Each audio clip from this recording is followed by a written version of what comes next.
우리 총 회장님 나오실 때 큰 박수 부탁드립니다.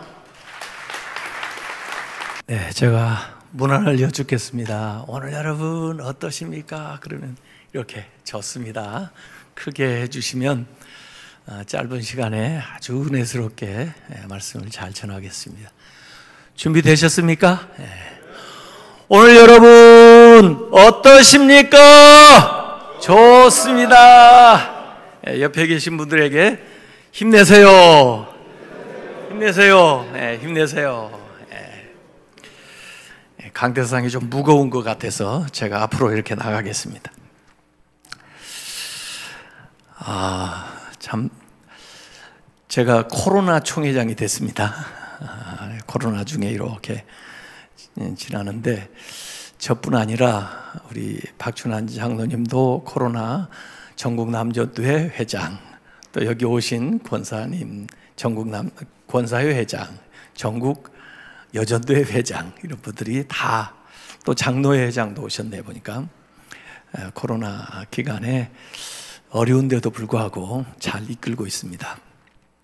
근데 저는 저희 집사람이 저한테 그래요. 이때를 위해서 하나님이 당신을 세운 것 같다 그래요. 왜냐하면 저는 원래가 어디 밖에 돌아다니는 걸 싫어하거든요. 항상 방에 앉아서 책 보는 거 좋아하고 혼자 노는 거 좋아하고 그러는데 이 총회장을 하게 되면 평상시 같으면 출장을 많이 다니잖아요. 근데 이번에는 해외 한 번도 가지 않았고요. 필요한 건 다 줌으로 이렇게 회의를 했고, 오늘 처음으로 여기 나와서 오늘 저녁에 잘 것 같습니다. 그래서 주로 이제 있는 곳에서 또 총회에서 교회에서 일을 처리하는데, 그래도 내실 있게 꼭 해야 될 일들을 할 수 있어서 제가 볼 때는 이 코로나19 상황에서 제가 총회장을 할 수 있게 된 것은 저한테는 굉장히 다행이고 또 보람 있는 일이다 이렇게 생각이 돼서 앞으로도 이런 일이 다시 없어야 되겠지만 두고두고 이런 상황에서 총회장 할 사람은 다시 안 나올 것 같습니다. 그래서 참 영광스러운 직임을 제가 수행하고 있다 그렇게 생각하면서 교단 연합 활동하는데 최선을 다하고 있고, 또 교단을 대표해서 정부에게 한 목소리를 내는데 실제적으로 기여를 하고 있습니다. 그래서 이번 기회를 통해서 우리 교단의 위상을 한국 교계 앞에 좀 더 높이는 일들을 해봐야 되겠다 이렇게 생각을 하고 있습니다. 그래서 주로 우리 장로님들이 오늘 많이 오셨는데 위에서 기도를 해 주시기 바랍니다. 코로나 블루라는 말도 있죠. 블루, 우울하다 그 말이에요. 그래서 사업도 잘 안 되고 또 가고 싶은 데도 못 가고 그러니까 우울하다 그러는데, 오늘 이곳에서 짧은 시간이지만은 코로나 블루를 다 쫓아내시기 바랍니다. 또 요새 코로나 레드라는 말도 있습니다. 레드, 빨간색인데 괜히 화가 난다는 거죠. 코로나 레드. 그래서 요 사이에는 좀 조심해야 됩니다. 말 좀 잘못했다가 평상시 같으면 그냥 지나갈 것을 막 화를 내고 충돌을 하고 또 사고를 내고 뭐 그런 경우가 있나 봐요. 그래서 이번 이 쉼을 통해서 코로나 레드도 싹 물리치시기 바랍니다. 또 요새 코로나 블랙이라는 말도 있습니다. 블랙, 검은 거죠. 캄캄한 거죠. 절망이라는 겁니다. 앞이 안 보이고 언제 끌려내려나, 참 이런 어려운 터널이 계속되나, 이 코로나 블랙 이것도 짧은 시간을 통해서 다 거두어내시길 바랍니다. 그래서 어찌 보면요, 하나님이 강제적으로 우리에게 안식을 주셨어요. 하도 쉬지 않고 빨리빨리 뭐 바쁘게 사니까 그래봐야 사실 별로 인생에 도움이 안 되는데, 그렇게 계속 바쁘게 살다가 어떡할래? 그래서 강제적으로 또 전 세계적으로 한꺼번에 안식하라고 기회를 주신 겁니다. 이때 안식하지 못하면 진짜 다시 안식할 기회가 오지 않아요. 그래서 기왕에 쉬는 거, 기왕에 여기 오신 거 마음 편하게 지내시기 바랍니다. 요새 이렇게 우리가 쉬니까 자연이 살아난다잖아요. 자연이, 생태계가 살아난다잖아요. 어찌 보면은 우리가 더불어 같이 생태계하고 살아야 되는데, 우리가 너무 개발하고 너무 자연을 훼손하고 그러는 바람에 그 자연이 신음하다가 그들도 계속 당하고 있을 수가 없으니까 그 대표로 코로나19가 확 나와가지고 우리를 공격하는 거예요. 그래서 우리가 그 모든 것들을 다시 한번 점검하면서 인생을 좀 더 바르게, 가치 있게, 그리고 더불어 함께 살아가는 법을 배워야 되겠다, 이렇게 마음을 먹으면은 생각밖에 길이 열릴 겁니다.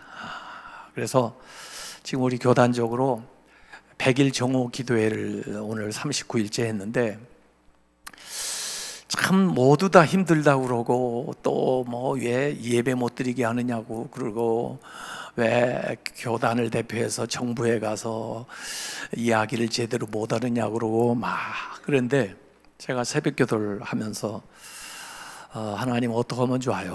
어떻게 하면 좋아요? 이렇게 됐더니, 야, 왜 기도하겠다는 이야기가 안 나오냐? 난 그 얘기 나올 때까지 기다렸는데 아직도 정신 못 차렸냐? 기도하자는 말이 안 나오냐? 그래서 정신이 버떡 들어가지고 준비해서 100일 기도회를 시작을 한 겁니다. 그래서 12월 28일 금년 이제 마지막 때까지 우리가 코로나19 극복과 나라 위한 기도, 매일 가서 뭐 물론 나라에 대해서 얘기도 할 수 있고 불평 불만도 할 수 있고 그러지만은 기도밖에 없다, 이렇게 생각을 했습니다.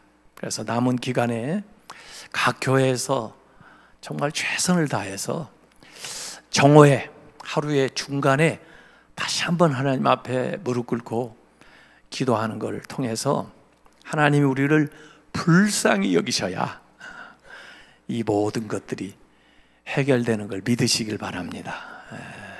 기도밖에 살 길이 없습니다.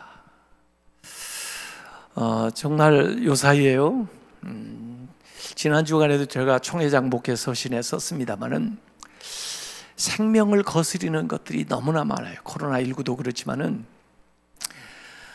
참 여러 가지 악법을 제정해 가지고 사람을 통제하려고 하는 경향이 많아요.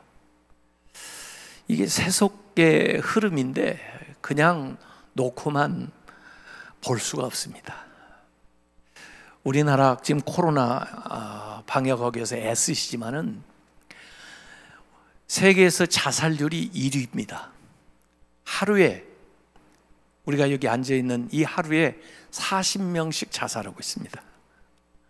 코로나19로 지금까지 한 450명 돌아가셨는데, 자기 스스로 목숨을 끊는 사람이 하루에 40명, 10일이면 400명입니다.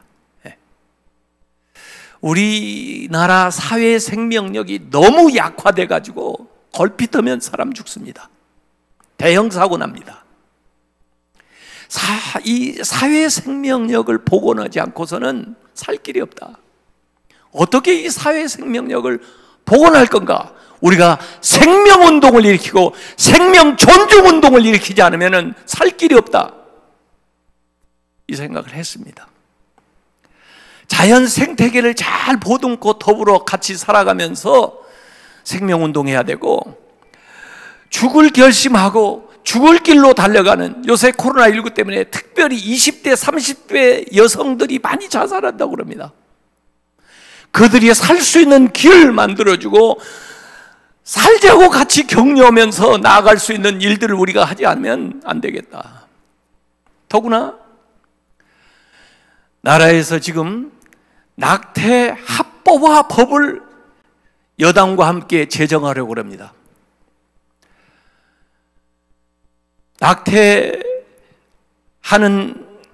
가정 사람들이 기독교인들에게도 많지만은 그것은 분명한 죄입니다. 회개해야 될 죄입니다.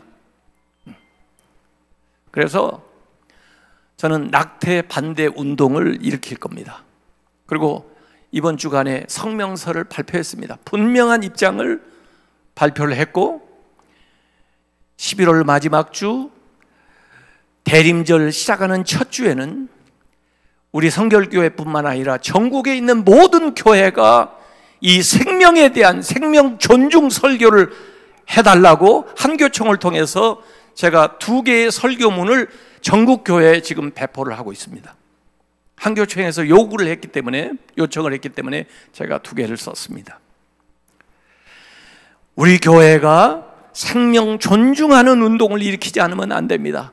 1년에 우리 한국에서 낙태가 2017년 통계이지만은 110만이 낙태되고 있습니다. 금년에 우리나라 출생률은 30만 밖에 안 됩니다. 30만 출생하는데 110만이 낙태되고 있습니다. 하나님은 태에서부터 알고 택정하고 부르셨다고 그랬는데 성경만 그런 것이 아니고 생물학적으로도 봐워 이 DNA가 만나는 그 순간에 인간으로서의 모든 특성이 확정돼서 인간의 발달 과정을 비약 없이 거쳐가는데 인위적으로 가장 안전해야 될 어머니의 자궁에서 아이를 꺼내가지고 죽인다는 것은 문명사회에서 할 수 있는 일이 아닙니다. 저는 이 반대 운동을 지금 일으키면서 그러면 미혼모를 어떻게 보호해 줄 건가? 어려운 사정에서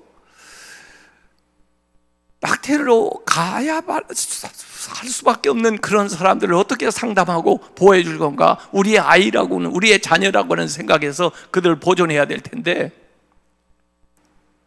그런 사회적인 안전망을 만들어 가야 되는데 과연 우리 교계는 얼마나 노력을 하고 있는가?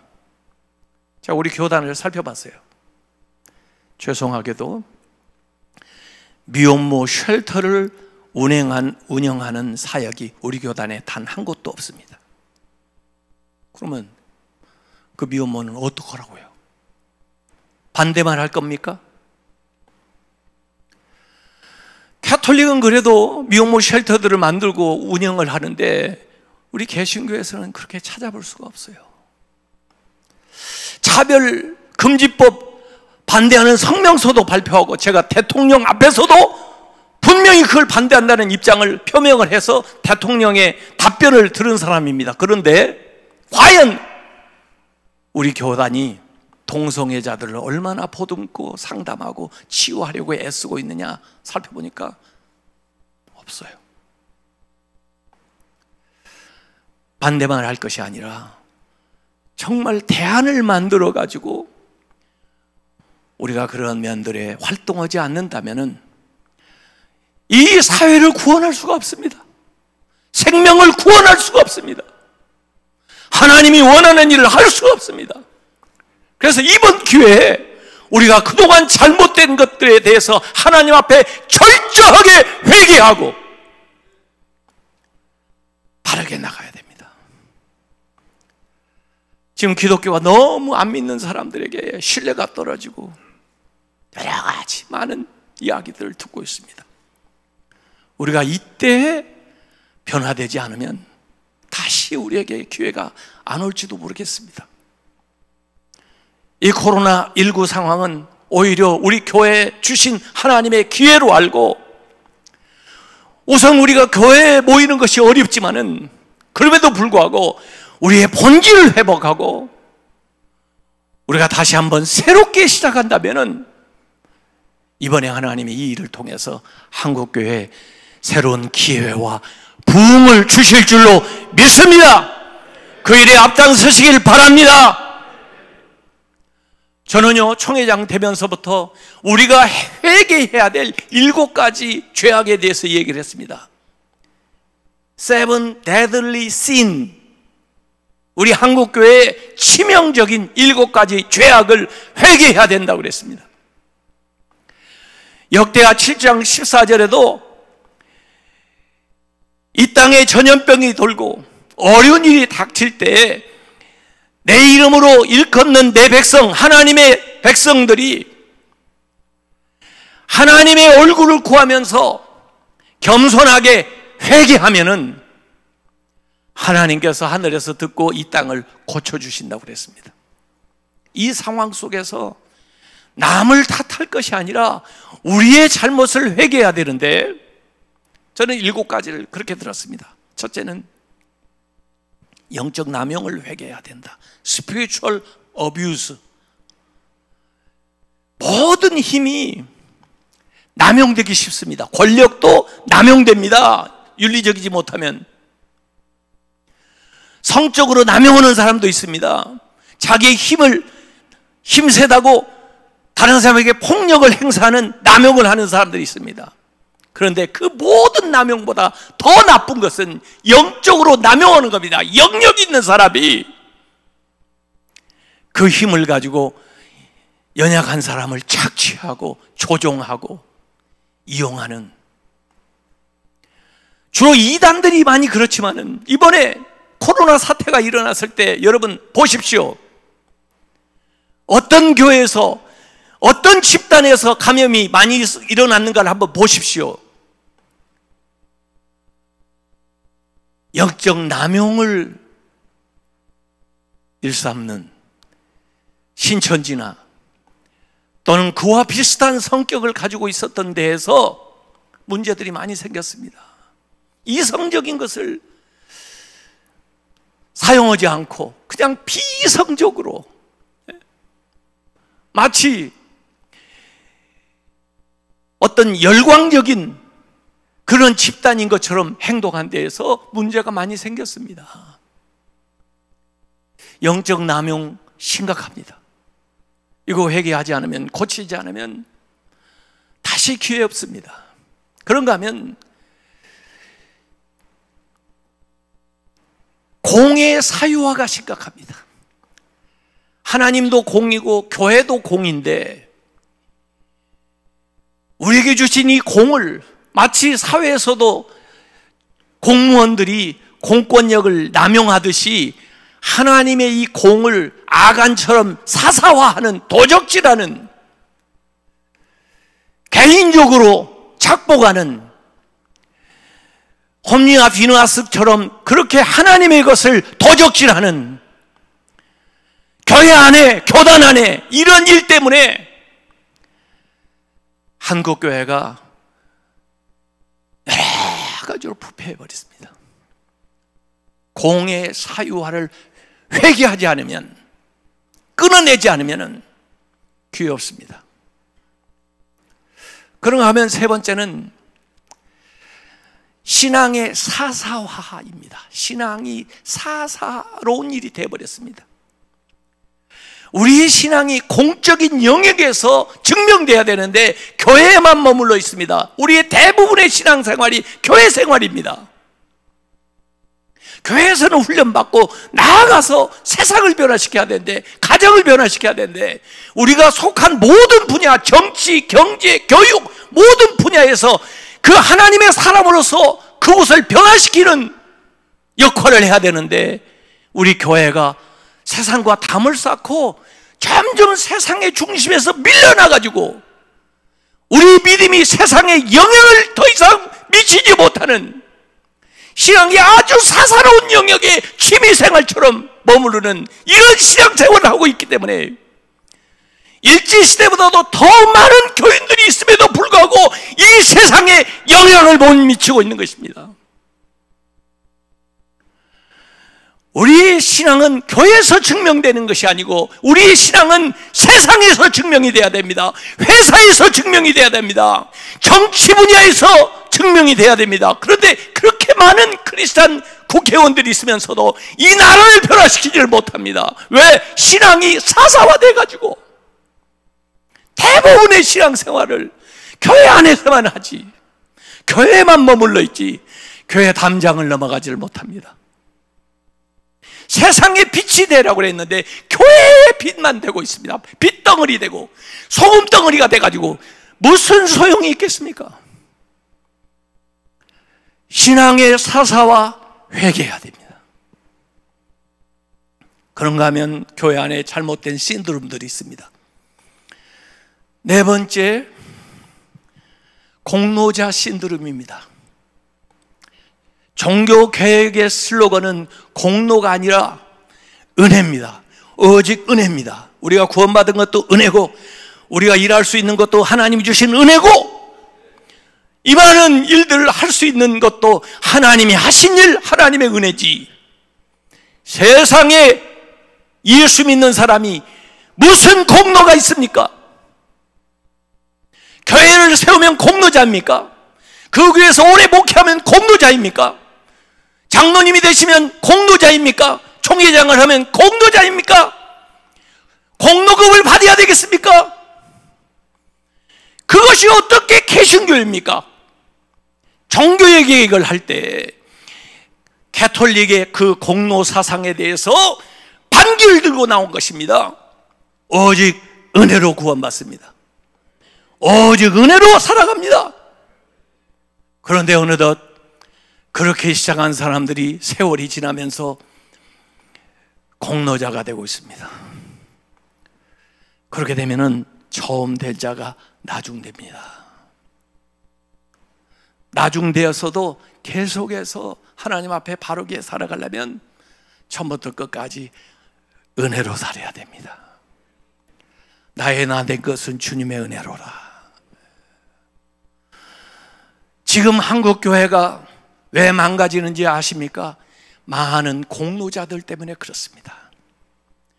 그분들 가운데는 교회를 개척한 사람도 있고 그분들 가운데는 교회를 엄청나게 성장시킨 사람도 있고 그랬는데도 은퇴를 했는데도 아직도 은퇴를 못하고 있습니다. 은퇴를 하고 나서도 또 자기의 일을 또 만듭니다. 왜 그렇습니까? 자신이 공로자라고 생각합니다. 자기는 공로가 있으니까 이렇게 해도 된다고 생각을 합니다.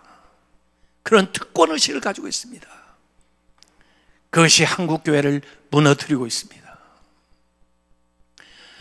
공로자 신드롬 버려야 되는 것입니다. 그런가 하면 침묵 과다 신드롬이 있습니다. 죄송한 얘기입니다.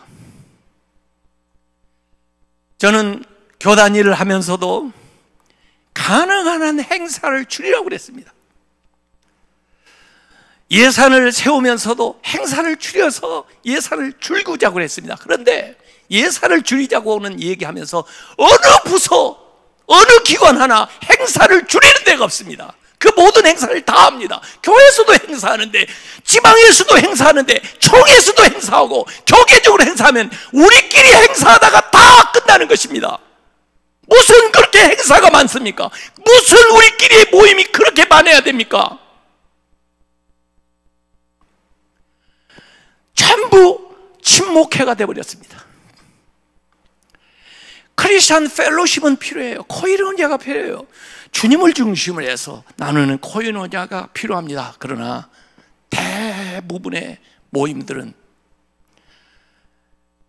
선교회라는 이름은 붙여 있으면서도 자기들끼리의 침묵의 모임이고 많은 돈과 시간을 그 침묵회를 위해서 쓰고 있습니다. 이거 고치지 않으면 한국교회 더 이상 기회 없습니다. 제가 단언합니다. 이거 철폐하지 않으면 한국교회 다시 일어날 수 없습니다. 너무나 분주하게 바쁘게 우리의 힘과 정력, 물질을 다 빼앗겨가지고 본질적인 일에 힘쓸 수가 없습니다. 필요 없는 기관들 과감하게 없애야 됩니다. 과감하게 철폐해야 됩니다. 침묵 과다 신드롬에 걸려서 너무 비대해져 버렸습니다. 엘리처럼 조그마한 충격에도 넘어질지 모릅니다. 그 넘어져가지고 자기 무게에 짓눌려서 죽을지도 모릅니다. 꼭 필요한 것 외에는 과감하게 철폐하고 걷어내야 됩니다. 엘리가 될 거냐 사무엘이 될 거냐. 엘리는 하나님의 음성도 듣지 못하고 비대해 있습니다. 사무엘은 하나님의 음성을 듣고 벌쩍 일어나서 달려갑니다. 벌쩍 일어나서 달려갑니다. 벌떡 일어나서 달려갑니다. 벌떡 일어나서 달려갑니다. 그래야 삽니다. 그래야 살립니다.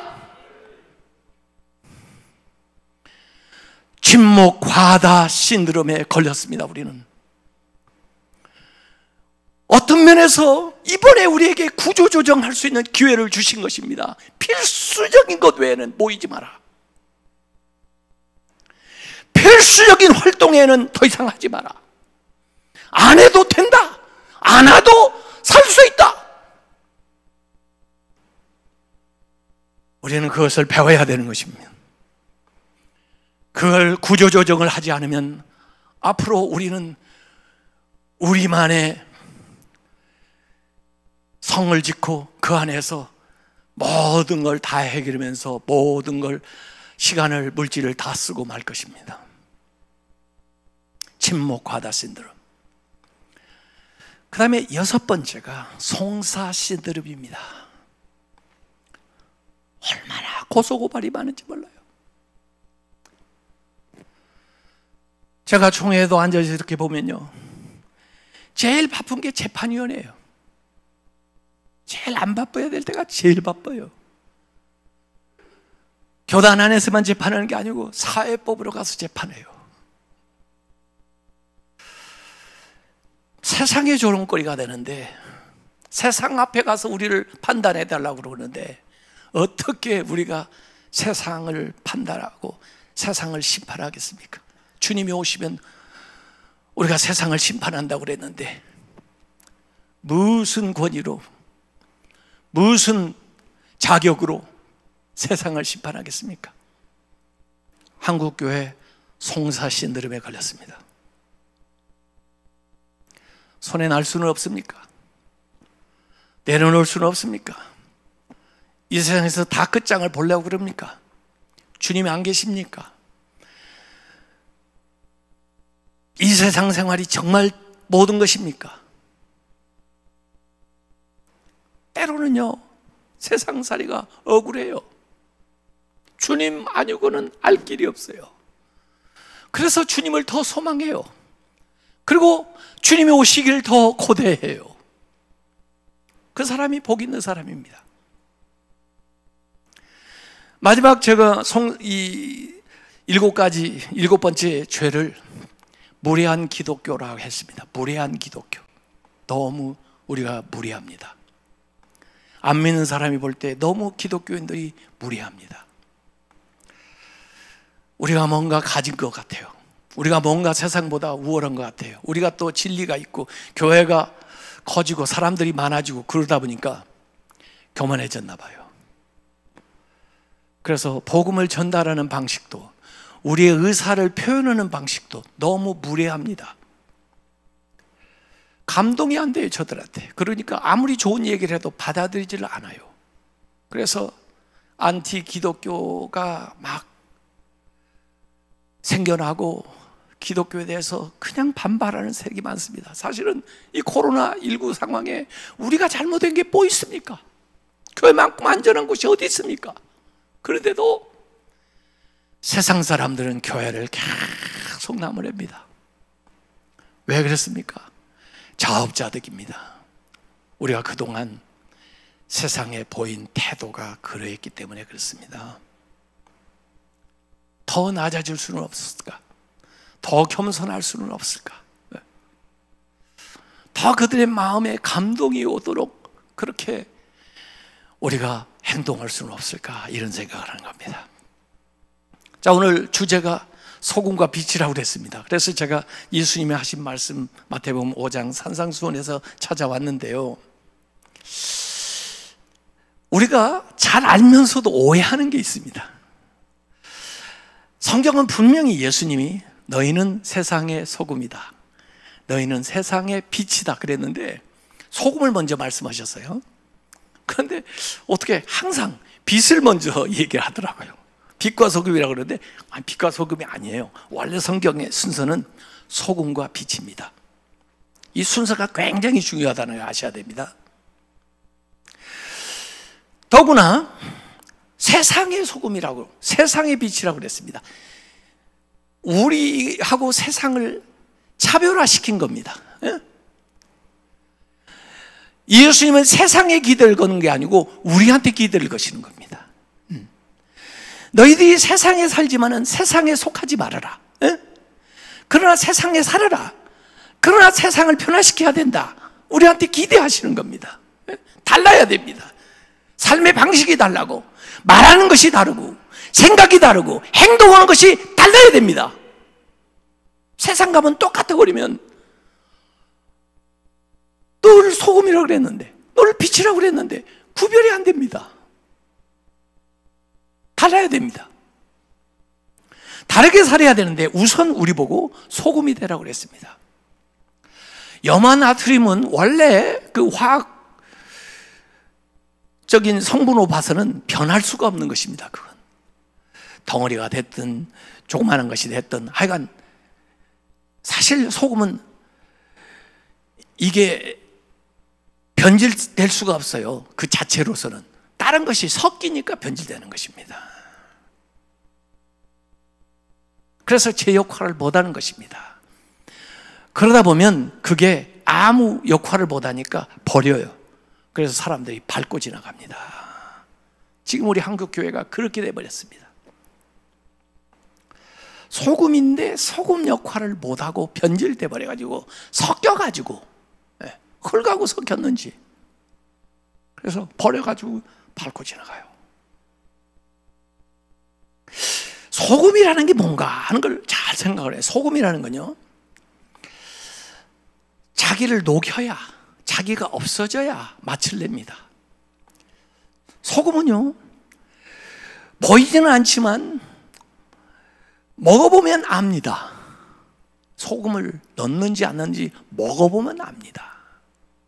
소금이 적당하게 들어야 맛있습니다. 설탕은 사실 넣어도 안 넣어도 별 상관없고 좋아하는 사람, 싫어하는 사람이 있지만은 이 소금은 꼭 넣어야 되는 것입니다. 어느 정도는. 그래야 맛깔이 나는 것입니다. 이 소금이 뭐냐? 저는 성결이라고 생각합니다. 성결. 신자들에게 뭐가 먼저 있어야 되냐? 성결이 있어야 됩니다. 성결. 성결한 삶이 없으면 그건 변질된 것이고 섞인 겁니다. 그래서 더 이상 소금이 아닙니다. 버립니다.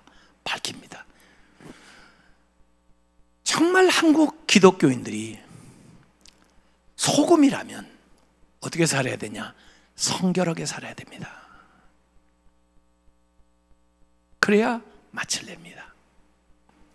이 소금은요, 내면적인 것입니다. 내면적인 거. 보이지 않듯이 우리 인격적인 것입니다. 성품에 관한 것입니다. 어찌 보면 개인적인 것입니다. 그런데 성결하게 먼저 살아야 됩니다. 그래야 빛이 될 수가 있습니다. 빛은 이 아래, 등경 아래다 두는 게 아닙니다. 높이 드는 겁니다. 사람들 못 보게 노는 게 아닙니다. 빛은 드러나야 사람들에게 역할을 하는 것입니다. 소금하고 반대적인 기능이죠. 소금은 내면적인 거라면 빛은 외형적인 것입니다. 그런데 그 빛이 뭐냐? 선행입니다. 선행. 빛은 선행입니다. 이걸 잘 구분해야 됩니다. 기독교가 사회에서 신뢰도가 많이 떨어졌는데 왜 그러냐? 1차적인 원인이 성결하지 않기 때문에 그렇습니다. 그 다음에 우리의 선행이 다른 사람들에게 제대로 드러나지 않아서 그렇습니다. 그렇다고 해서 성결함 없이, 성결은 갖춰지지 않았는데 선행만 한다고 해서 되는 게 아닙니다. 그건 위선이 되기 쉽습니다. 먼저 와야 되는 것이 성결입니다. 그래서 우리가 성결교회입니다. 소금이 되고 그 다음에 빛이 돼야 되는 것입니다. 대개 사회 운동하는 사람, 자유주의 신학하는 사람들은 전부 빛이 되라고만 얘기하는데요, 성결함 없이 어떻게 빛이 됩니까? 기독교만큼 사회 운동, 사회 사업 많이 하는 기관 없습니다. 불교보다도 많고 천주교보다 훨씬 많습니다. 그런데도 왜 저 사람들이 우리를 인정하지 않습니까? 성결하지 않기 때문에 그렇습니다. 성결해야 됩니다. 이것이 스며들어야 됩니다. 보이지 않는 가운데에서 맛을 나게 만들어야 돼. 세상을 변화시켜야 돼. 우리가 없으면 세상이 썩을 수밖에 없습니다. 지금 한국이 썩을 대로 썩어가고 있습니다. 인권이라는 이름으로 차별금지법을 만들려고 그러고, 여성의 인권이라는 이름으로 낙태 합법화를 만들려고 그러고, 계속 법을 만듭니다. 여러분 주의하십시오. 법, 옛날에는 악법도 법이라고 해서 법이 최고인 줄 알지만은요, 지켜야 되는 걸로 알고 있습니다만은, 나치도 히틀러도 법을 만들어 가지고 유대인들을 죽였습니다. 유대인을 죽이는 것을 합법화시켰습니다. 왜? 법을 만들었기 때문에. 그 법을 가지고 잣대를 들이대면 그들의 범죄자가 아닙니다. 왜? 법대로 했으니까. 법이 성경적인 가치에 기준하는가, 이걸 똑바로 봐야 됩니다. 그리고 거기에서 어긋나는 거 있으면 시민 불복종이 있습니다. 저는 분연히 나가서 아니요! 얘기할 것입니다. 그러다가 받는 핍박도 받아야 되는 것입니다. 믿는 사람이니까. 그 핍박을 기뻐해야 되는 것입니다. 왜? 하늘의 상급이 클 테니까. 법이라고 맞는 게 아닙니다. 그 위에 도덕이 있고 그 위에 신앙이 있는 것입니다. 우리는 법의 기준으로 살아가는 정도가 아닙니다. 윤리 정도 지키고 살아가는 사람들이 아닙니다. 우리는 믿음으로 살아가는 사람이고 우리의 기준은 성결입니다. 성결. 신앙생활의 목적은 성결이에요. 성결하지 않으면 맛을 잃은 소금이 되어버립니다. 아무 맛을 못 냅니다. 소금이 소금이 아닙니다. 신자가 신자가 아닙니다. 성결하지 않기 때문에. 나는 행복하게 살기보다는 거룩하게 살기를 원합니다. 억만금을 주어서 행복하게 되는 것보다 나는 거룩하게 살기를 원합니다. 하나님이 원하는 삶을 살기를 원합니다. 세상의 어떤 부귀영화, 세상의 어떤 권력, 세상의 어떤 재미보다 거룩한 삶을 살아야 됩니다. 그게 성결한 신자입니다. 그 사람이 맛을 냅니다. 그 사람이 세상을 변화시킵니다. 그리고는 빛이 돼야 돼요. 빛을 내지 않으면요, 아무 소용이 없습니다. 어떤 랍비한테 맹인이 왔다가 가는데요, 등불 하나 만들어서 줘요. 그러니까 선생님, 저는 보지 못해서요, 그거 없어도요 얼마든지 갑니다. 그러니까 아니야, 자네를 위해서가 아니라 이 밤에 혹시 다른 사람이 오다가 자네가 부딪힐까 봐 내가 주는 것이니 그거 가져가. 그렇군요. 그러고 가는데, 가다가 다른 사람하고 부딪혔어요. 여보, 당신 눈도 없어? 그랬더니 등불 가지고 계셨나 본데 꺼졌어요. 그걸 못 봤어요. 제가 밴고흐를 좋아하는데 밴고흐의 그림 가운데 스테리 나이트, 별이 빛나는 밤, 그 마을이 쫙 미루나무랑 있고 그러는데요, 하늘의 별이 쏟아지는데요, 그 마을에 그 창가에마다 노란 불이 다 들어와 있는데 교회 창에서는 불이 안 나와요. 그게 뭘 얘기할까요? 그 당시에 기독교에 대해서 비판적인 시각이 거기 반영된 거예요. 그래서 저는 저희 교회에 그 종탑을 호롱불 십자가를 만들었습니다. 그리고 밤에 휘황찬란하게 LED로 140개 칼라로 밝혀놨습니다. 우리가 빛이 돼야 된다. 이번 기회에 참 주제를 잘 잡았습니다. 그런데 먼저 소금이 되시기 바랍니다. 그리고 나아가서 세상에 빛이 되시길 바랍니다. 그때 다시 한번 하나님의 영광이 우리 교회에 나타나고 우리 성결교회에 나타나고 한국 기독교회에 나타나기를 원합니다. 우리 세대에 정말 다시 한번 한국교회가 부흥하는 것을 보고 하나님 앞에 갈 수 있기를 바라겠습니다.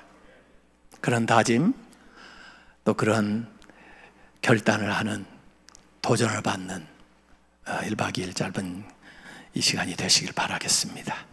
기도하겠습니다. 아버지 하나님, 주님의 귀한 아들들입니다. 이곳에 모인 사람들은 기드온 300용사처럼 정말 하나님의 말씀에 사로잡히고 성결한 사람이 되면은 이 세상을 바꿀 수 있는 위대한 능력이 나타나는 줄 믿습니다. 이번 기회를 통해서 저희들에게 그 은혜 주시고 그 사명 깨닫게 해주시고 그러한 헌신을 할 수 있게 해 주시옵소서. 예수님의 이름으로 기도하옵나이다. 아멘.